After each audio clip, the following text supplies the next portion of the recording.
My name is Tessa Morgan. I was 29 years old, and I worked as a senior benefits reconciliation analyst at Northbridge Benefit Services.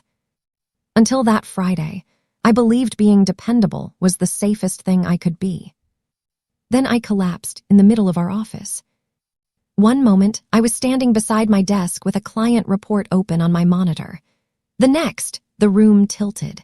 The words on the screen blurred, a crushing weakness swept through me, and the floor seemed to rise without warning. My shoulder struck the carpet first. Then everything disappeared. Chairs scraped behind me. Someone called my name. Lee Kim, the coworker who sat 2 desks away, rushed toward me, but our director, Vanessa Cole, stopped her. "Give her a minute," Vanessa said. "She's been stressed about the deadline."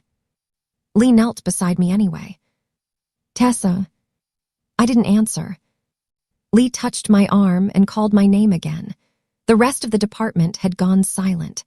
They were watching a woman lying motionless on the floor, yet nobody seemed certain they were allowed to help without Vanessa's permission. Then Vanessa said the words several people would later repeat during the investigation. "She wants attention." Lee looked up at her. "She isn't waking up." "Don't turn this into a scene," Vanessa replied. "Everyone needs to step back." The people around me hesitated. That hesitation mattered. Vanessa controlled their schedules, performance reviews, assignments, and promotion recommendations. For years, she had trained the department to wait for her judgment before making even the smallest decision. So while I remained unconscious, several adults stood only a few feet away and waited for their boss to decide whether my emergency was real. Lee refused. She moved away from Vanessa, took out her phone, and called emergency services. I did not hear the dispatcher answer. I did not hear Lee explain that I had collapsed and was not responding. I did not hear Vanessa warning her that she was overreacting. I learned those details later. The last sound I remembered was the low hum of the office ventilation system. The next sound anyone heard outside was the approaching sirens. 2 paramedics entered with their equipment. The first, Daniel Ruiz, dropped beside me and began checking my condition while his partner cleared space around us. Daniel placed his fingers against my neck. His expression changed. "How long has she been down?" No one answered immediately. Lee finally did. "Several minutes. I called as soon as I could." Daniel looked toward the silent group. "As soon as you could." Lee's eyes moved to Vanessa. "She told us not to call." Daniel stopped for half a second. Then he looked directly at my boss. What he had found when he checked my pulse was serious enough to change the entire room. But there was another question waiting beneath that one. Why had Vanessa been so determined to convince everyone that I was pretending? Before I explain what the paramedic discovered and what records would later reveal about Vanessa, subscribe to the channel, turn on the notification bell, and like this video. Stories like mine matter because authority can silence an entire room, but sometimes one person's decision to act is enough to protect the truth. To understand why Vanessa dismissed me so quickly, we need to go back 11 days before I hit that office floor. That morning, I was reviewing an enrollment discrepancy when my heart began beating unevenly. It was not the first time. For several weeks, I had experienced brief spells of dizziness and strange fluttering sensations in my chest. I kept finding ordinary explanations for them. Too much coffee, too little sleep, the client transition, another late night at the office. I had become very good at making concerning things sound harmless. Lee noticed me gripping the edge of my desk. "You're pale," she said. "Are you dizzy again?" I stood up too fast. "You're sitting down." I tried to smile, but another wave of weakness moved through me. The numbers on my screen drifted out of focus. Lee lowered her voice. "This keeps happening. You need to get checked." "I will." "You said that last week." She was right. I had delayed making an appointment because Northbridge was transferring thousands of employee benefit records for a new corporate client. I understood more of the exception files than anyone else in the department, and Vanessa reminded me of that almost daily. At Northbridge, being needed felt dangerously similar to being secure. I had grown up watching my mother work through illness because one missed paycheck could threaten our rent. By 29, I had built a stable career, maintained my own health insurance, and saved enough money to survive a minor emergency. But I still carried the same fear. If I admitted that something was wrong, someone might decide I was no longer dependable. That afternoon, the dizziness became severe enough that Lee would not let me dismiss it. I contacted the clinic and was given an urgent appointment with Dr. Alina Park, a cardiac specialist. Dr. Park listened while I described the palpitations and near-fainting episodes. She reviewed my initial test results, asked several questions, and explained that she could not yet tell me exactly what was happening. She could tell me that ignoring it was unsafe. "Until we complete the testing, I want you working remotely," she said. "No overtime and no unnecessary driving." My stomach tightened. We're in the middle of a major transition at work. That does not change the recommendation. She prepared a written restriction notice.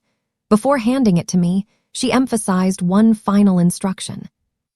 "If you lose consciousness, whoever is with you needs to contact emergency services immediately.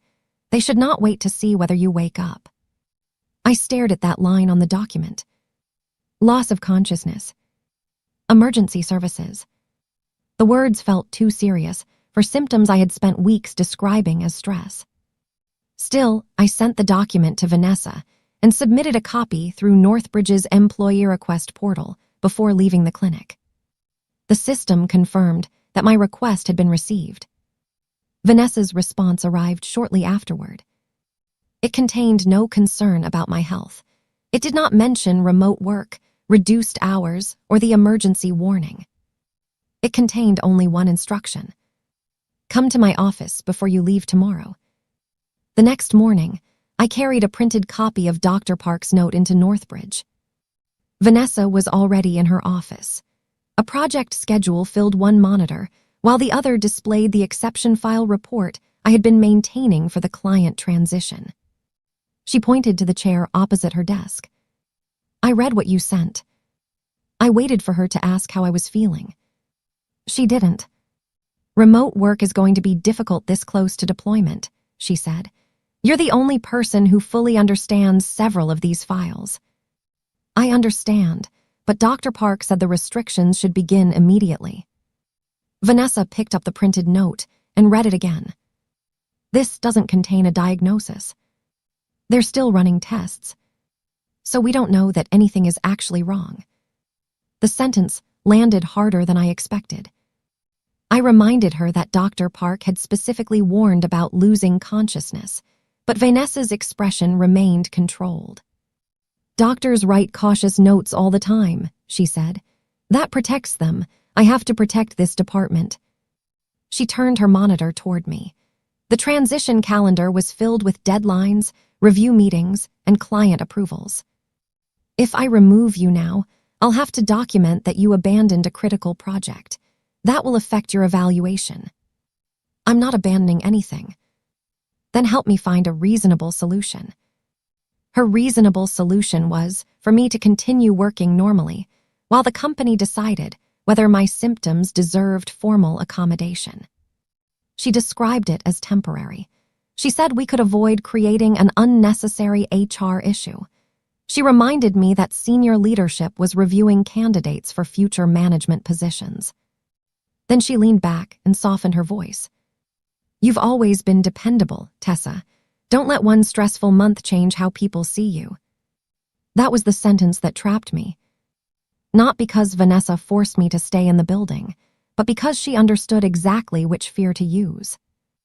I told her I could continue for the moment, but I did not withdraw my request. I asked that the remote work recommendations still be reviewed. Vanessa nodded, as if we had reached an agreement. When I left her office, she still had the printed note on her desk. Lee was waiting near mine. "What happened?" She said HR needs time. "And until then." I keep working. Lee stared at me. That is not what the doctor wrote. I know. Then why are you acting like Vanessa gets to overrule her? I lowered my voice. Because I need this job. Lee glanced toward Vanessa's office. You also need to stay conscious. I almost laughed, but neither of us found it funny. For the next several days, Vanessa behaved as if the medical request had never existed. She scheduled early meetings, assigned additional exception files, and kept our team on-site into the evening. Whenever I mentioned the restrictions, she redirected the conversation toward the deadline. I continued telling myself that the arrangement was temporary. I stopped drinking coffee. I carried water everywhere. I stood up slowly.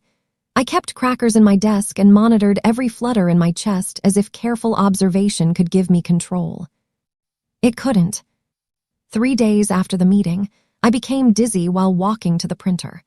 I steadied myself against a cabinet before anyone noticed. Lee noticed anyway. She followed me into the break room.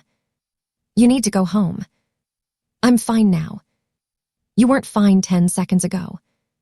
If I leave every time I feel strange, Vanessa will remove me from the project. Maybe she should. I looked at her sharply. Lee's expression softened. I do mean you can't do the work. I mean no deadline should require this. I understood her reasoning. I just could not make myself trust it.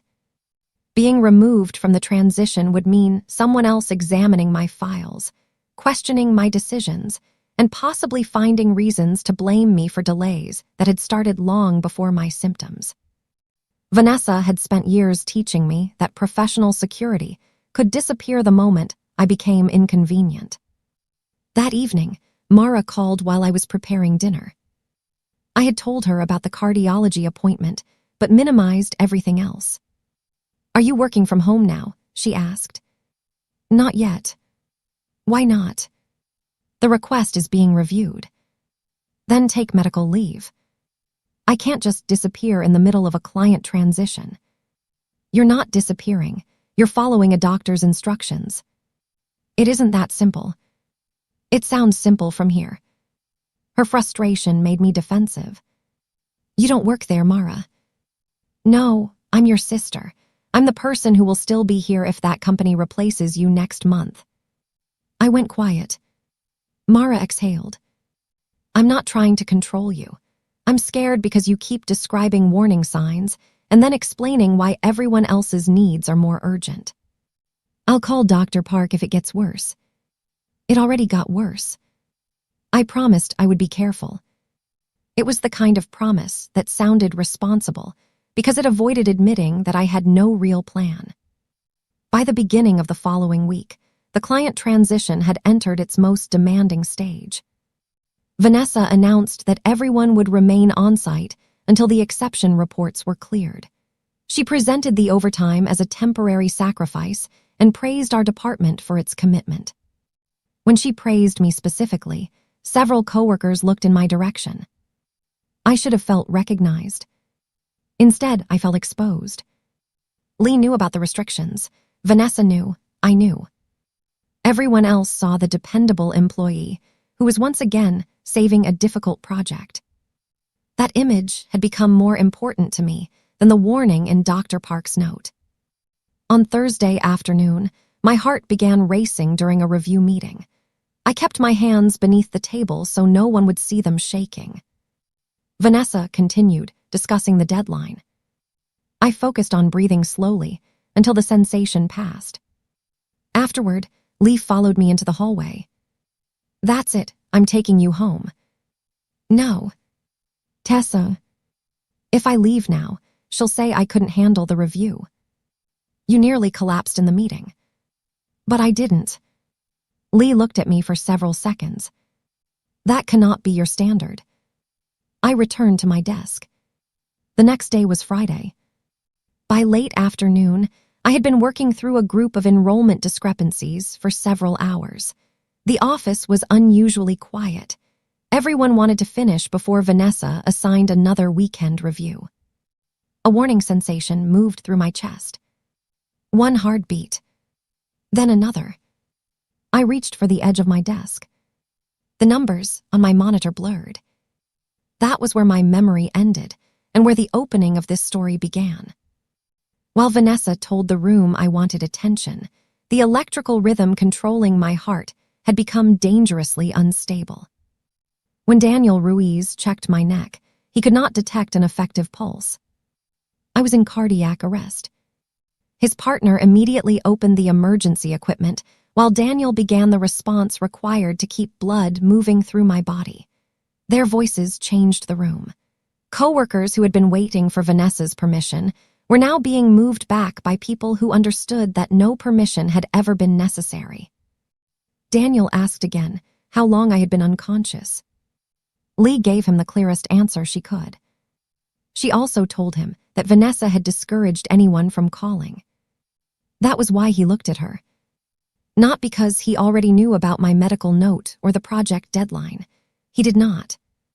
He looked at Vanessa because someone in authority had watched an unresponsive employee remain on the floor and instructed other people to wait. Daniel's team restored an effective rhythm before taking me to the hospital. I did not wake up in the ambulance. My first clear memory was a hospital ceiling and a monitor sounding somewhere beside me. My mouth was dry. My chest felt heavy. I tried to raise my hand, but Mara reached it first. Tessa. Her voice cracked when she said my name. I turned toward her. Where am I? You're in the hospital. What happened? Mara looked away for a moment, gathering herself. You collapsed at work. Pieces of the office returned slowly. My monitor, the client report, the sensation in my chest. Did someone call Dr. Park? She's already been here. I tried to sit up. Mara pressed the call button and told me not to move. Was it my heart? She nodded. The fear on her face told me more than her words. Dr. Park returned later and explained what the testing had shown. I had an electrical rhythm disorder capable of causing a sudden, life-threatening arrhythmia. During the collapse, my heart had entered a rhythm that produced no effective pulse. It had not been a panic attack. It had not been stress pretending to be illness. And it had never been a request for attention. Did work cause it? I asked. No, Dr. Park said. The underlying disorder was already present. Your earlier symptoms were warning signs. She paused. That is why the restrictions and emergency instructions mattered. I turned my face toward the window. How long was I down? I can't give you a complete timeline yet. The paramedic report will contain more information. Would an earlier call have changed anything? There is no responsible way to claim exactly what would have happened under different circumstances, she said. What matters is that an unresponsive person needs immediate emergency assistance. Waiting is never the correct response. Her honesty frightened me more than false reassurance would have. Doctors implanted a cardiac device designed to respond if the dangerous rhythm returned. I began medication and received a list of restrictions that made the original note seem almost minor. The condition was manageable. Manageable did not mean gone. It meant appointments, monitoring, medication, and the awareness that my own heartbeat could no longer be treated as background noise. During my hospitalization, Northbridge sent flowers. The card was signed by the executive team. Vanessa's name was not on it. The company's first official message came from Omar Shah, the vice president responsible for people and risk. He expressed concern, promised a review, and said Northbridge had no record of a formally approved medical restriction before the incident. I read that sentence twice, then a third time. I submitted it, I told Mara. I know. The system confirmed it. Do you still have the email? I searched my phone. The original message to Vanessa was there, along with the attachment and the portal confirmation. I sent both to Omar. His response was cautious. He said the records would be examined and asked whether I authorized Dr. Park to confirm when the documentation had been issued. I agreed. For a few hours, I believed the missing note might be an ordinary administrative mistake. Then Lee visited. She stood near the doorway, holding a small bag containing my phone charger and a sweater from my desk. The moment Myra stepped out for coffee, Lee closed the hospital room door. Vanessa is telling people not to discuss what happened. My stomach tightened. What is she saying? That you fainted unexpectedly and everyone responded appropriately. She told you that. She sent a department message saying all questions had to go through management. Then she called several of us separately.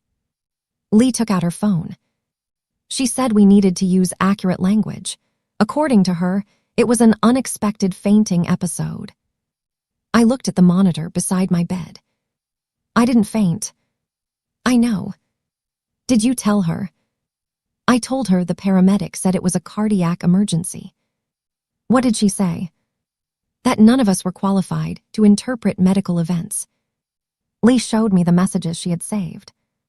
One instructed employees not to speculate. Another said no delay had occurred.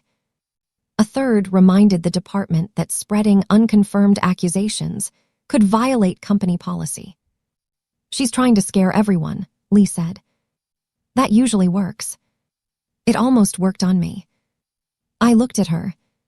What changed? Lee's eyes filled, but she kept her voice steady. I keep hearing myself tell the dispatcher that you weren't waking up. If I had waited because Vanessa told me to, I would have to live with that. You called. Not immediately. You called when everyone else was still waiting. That doesn't make the delay disappear. No, I said, but it means you ended it. Lee sent me copies of the messages. She also wrote a factual account while the details were still fresh. Before leaving, she placed my Northbridge badge on the table beside the hospital bed. Security had removed it before I was transported. Lee had collected it with my belongings. I stared at the badge after she left. For years, it had represented stability, access, professional identity. Now it sat beside a medical alert band, displaying information strangers might need if my heart failed again. One identified where I worked. The other identified what could keep me alive. I still believed the first one mattered more than it should have. Omar contacted me again after receiving confirmation from Dr. Park. The company had located the request, but the portal did not show it as pending. It showed that I had withdrawn it. I read his message without understanding. Then I called him. I never withdrew anything. The audit is still in progress, he said. Who changed it? I'm not prepared to answer until the review is complete. Can managers change an employee's request? Certain administrators can update its classification and status. Vanessa was an administrator. He did not answer directly. Instead, he told me Northbridge wanted to place me on paid medical leave while it reviewed the circumstances. I accepted the leave. I needed the income and continued insurance. But I insisted that accepting leave did not mean accepting the accuracy of the portal record. Omar acknowledged that in writing. That was the first boundary I established without apologizing for it. A few days after I returned home, Northbridge arranged a video meeting. Myra offered to sit beside me. I almost accepted, then realized I needed to speak for myself. I'll call you afterward, I told her. She hesitated. Then she nodded. All right, what do you need me to do while you're on the call? The question surprised me. Not what are you going to say? Not are you sure? What do you need? Just be available afterward. I can do that. Omar attended the meeting with a representative from corporate compliance. Vanessa was not present. They offered to continue my paid leave and health coverage while treating the matter as a breakdown in communication.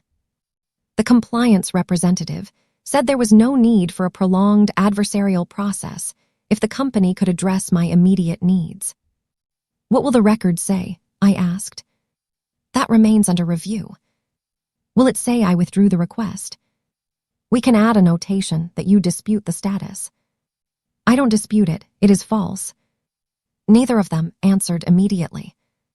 Omar explained that internal records often reflected multiple communications and that Vanessa believed I had agreed to continue working normally. I agreed to continue while the request was reviewed, I said. I did not agree to erase it. We understand your position. Does the company?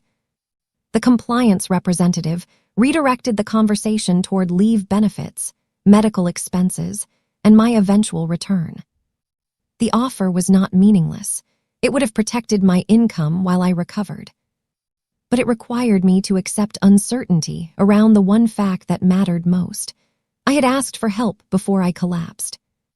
If the record remained unchanged, Northbridge could describe the emergency as unforeseeable. Vanessa could claim she had never rejected a formal request. The next employee would still be expected to prove that management had been warned. I want a formal investigation, I said. Omar's expression tightened. That process may take time. I understand. It may require interviews with your coworkers. I understand. And it could delay decisions about your employment status. The old fear rose immediately. Income, insurance, reputation.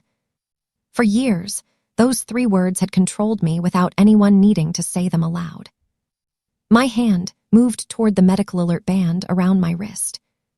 I still want the formal investigation. That decision changed the direction of everything that followed.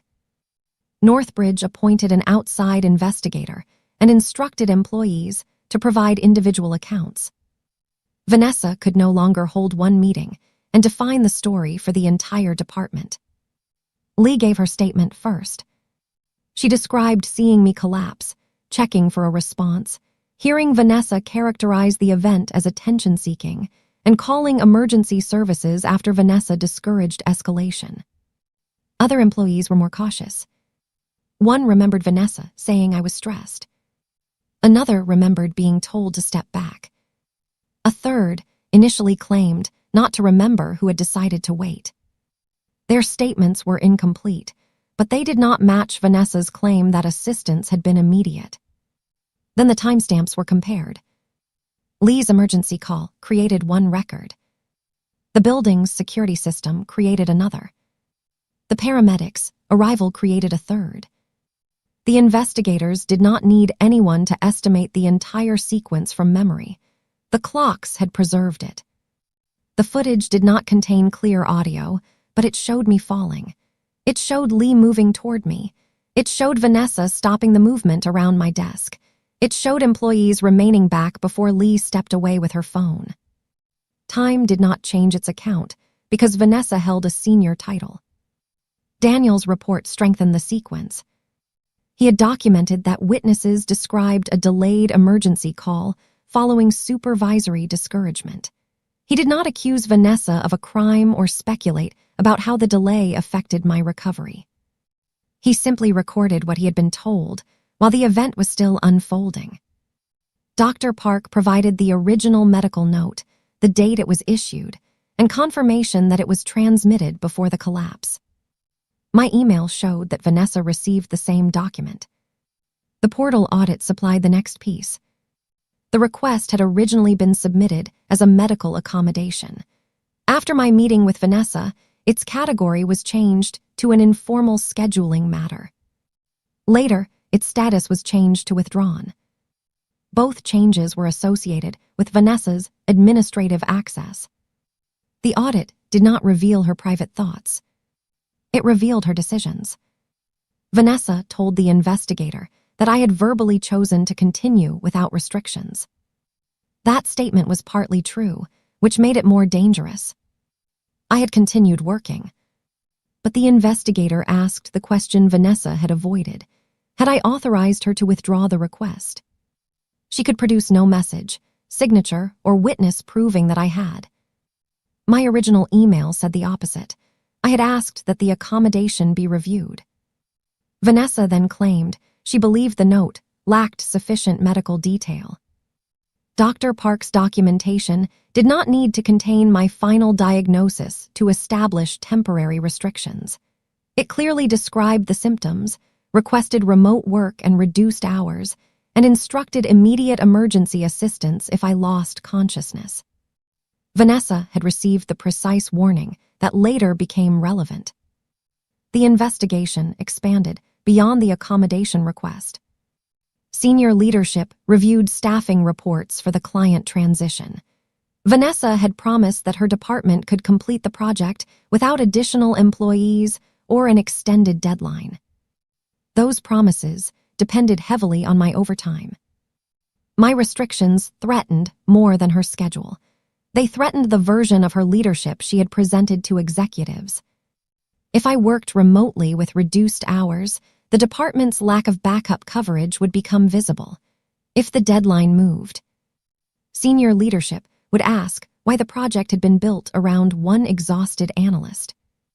Vanessa had treated my medical request as a threat to her promotion, because admitting the department needed help would expose her misleading capacity reports.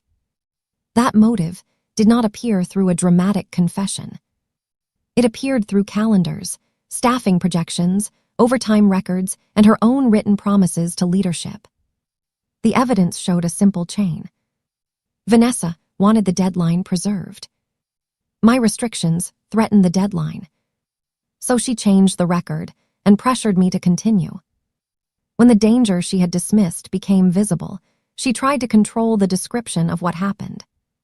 Her final mistake came during the witness interviews. Before several employees met with the investigator, Vanessa contacted them and reminded them to keep their accounts consistent with the department's official timeline. 2 employees disclosed those messages. Lee had preserved hers.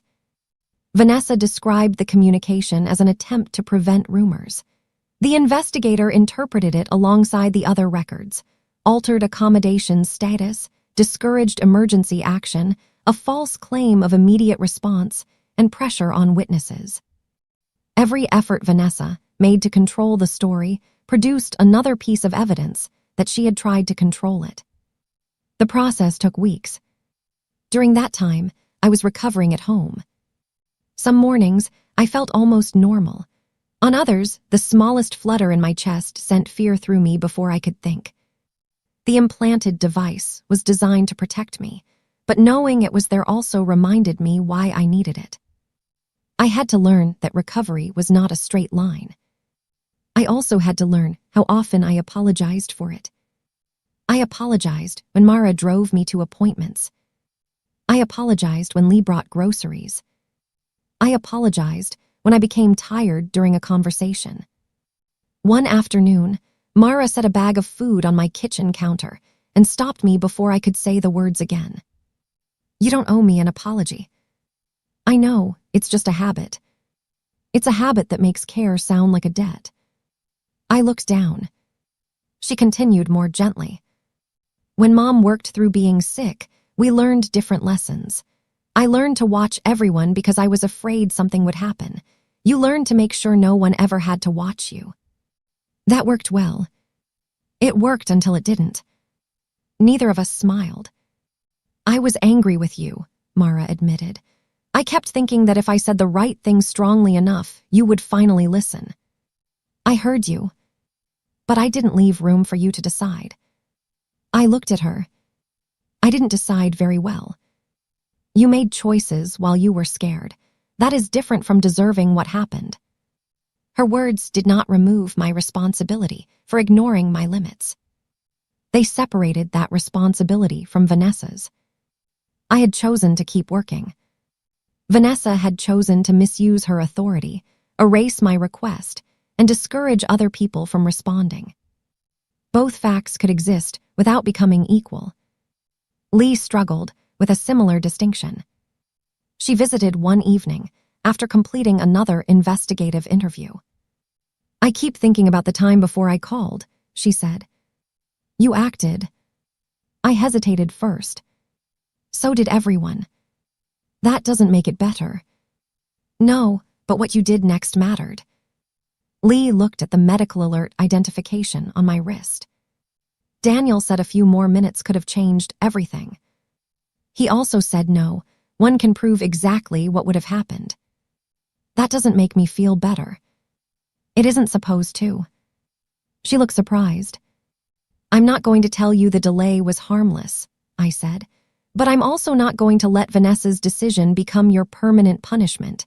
You were the person who stopped waiting. Lee nodded slowly. That was how our friendship survived the investigation. Not by pretending the emergency had not changed us, but by refusing to turn fear into dishonesty. Omar called after the final investigative report reached Northbridge's executive committee. His tone was different from our first conversation. More direct. The investigation is complete, he said. The company substantiated multiple violations involving your accommodation request and the emergency response. I waited. Vanessa's employment has been terminated. The words produced less satisfaction than I had imagined. I felt relief, then sadness, then anger that relief had required so much evidence. Omar continued. The findings concluded that Vanessa had misclassified and closed my medical request without authorization. She had failed to follow company emergency policy, provided misleading information during the investigation, and contacted employees in a way that compromised the independence of their accounts. The review also found that Northbridge's existing system gave departmental managers too much control over accommodation records. The company could not describe the failure as Vanessa alone. Its policies had made her choices possible. What happens to my record? I asked. The withdrawn status will be removed. The record will state that you submitted the request and that it remained unresolved at the time of the emergency. I want confirmation in writing. You'll receive it. And the claim that no warning existed. That will also be corrected. I closed my eyes. For weeks, people had spoken about my request as if it were an uncertain memory. Now the official record would say what had always been true. I asked about the employees who had participated in the investigation. Omar said Northbridge would monitor for retaliation, and that employees who contacted emergency services were protected under a revised policy.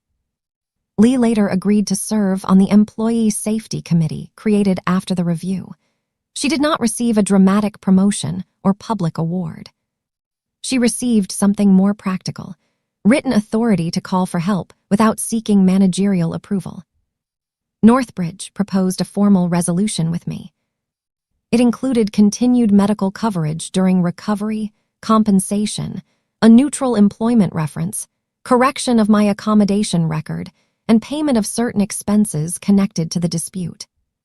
The company also committed to reforms. Medical requests would now go directly to trained HR reviewers. Managers could add operational information, but they could not close or reclassify requests on their own. Employees would receive emergency response training. Anyone could contact emergency services without supervisory permission. Staffing capacity reports would receive independent review when departments relied heavily on overtime or a single employee. The changes mattered. They did not make Northbridge innocent. A company can correct a policy and still remain responsible for what happened before the correction. The final question was whether I would return. Omar told me the company could place me in another department after my medical leave. My restrictions would be approved, my role protected, and my transition managed by someone outside Vanessa's chain of command. Months earlier, that offer would have felt like victory. Northbridge had finally acknowledged that I was valuable. But sitting at my kitchen table with my corrected accommodation record in front of me, I recognized the old pattern hidden inside that thought. I was still asking whether the company had chosen me. I had not asked whether I chose the company. I thought about walking through the same doors where my coworkers had watched me fall. I thought about returning to a system that acted only after denial became more dangerous than admission. I thought about the badge beside my hospital bed and how much authority I had given it over my sense of security. "I'm not coming back," I told Omar. There was a pause. "I understand." This time, the words did not frighten me. Northbridge sent the final documents after the resolution was signed. The corrected record stated that my medical request had been submitted before the emergency and had never been withdrawn by me. That sentence mattered more than any expression of regret. Vanessa did not contact me. I heard that she denied intentionally endangering anyone and insisted she had been trying to complete an important project. Whether she ever understood the difference between pressure and leadership remained unknown. I did not need access to her private remorse. Her decisions had consequences, whether she regretted them or not. I returned my Northbridge badge in a plain envelope. For several minutes, I held it before sealing the flap. The photograph showed the version of me who believed that access to an office proved she was safe. That woman had been hardworking, capable, and frightened. I did not hate her. She had built a career from very little. She had survived years of insecurity by becoming useful. But usefulness had turned into a cage when she began treating every need as a threat. I placed the badge inside and closed the envelope. Recovery continued long after the investigation ended. Dr. Park adjusted my medication and monitored the cardiac device. I learned which symptoms required immediate attention and which fears could be acknowledged without allowing them to control the entire day. I stopped driving until I was medically cleared. I accepted help without attaching an apology to every request. When Mara called, she began asking what I needed instead of telling me what I should do. Sometimes I needed a ride. Sometimes I needed company. Sometimes I needed her to trust that I could make my own decision. Lee remained at Northbridge long enough to help with the new emergency procedures. We continued speaking, but our friendship was no longer built around fixing impossible workloads together. We met outside the office. We talked about subjects that had nothing to do with deadlines. When I was ready to work again, I applied for reconciliation and compliance positions at other organizations. During my first few interviews, I felt the old instinct to conceal everything. I wanted to wait until I had proved my value before mentioning restrictions. That would have been familiar. Instead, before accepting an offer, I provided the necessary documentation and asked direct questions about remote work, emergency procedures, scheduling flexibility, and accommodation review. The new employer did not respond with vague praise about dedication. Its HR team documented the request, explained the review process, and confirmed the approved arrangements in writing. I waited until that confirmation arrived before signing the employment agreement. On my first morning, I stood outside the new building longer than necessary. Starting again did not feel triumphant. It felt uncertain. But uncertainty was different when I had not abandoned myself to escape it. I clipped the new employee badge where it could be seen. My medical identification remained visible beside it. For years, I had believed those two things contradicted each other. One said I was capable. The other admitted I might need help. Now I understood that both told the truth. I was still a skilled professional. I was also a person whose safety mattered before a deadline, before a performance review, and before anyone decided whether my need for help was convenient. Needing assistance had never made me an attention seeker. Silencing myself had never made me stronger. As I walked through those new doors, I carried no promise that nothing frightening would ever happen again. I carried something more useful. I believed myself. And this time, I would not wait until I hit the floor before insisting that other people do the same.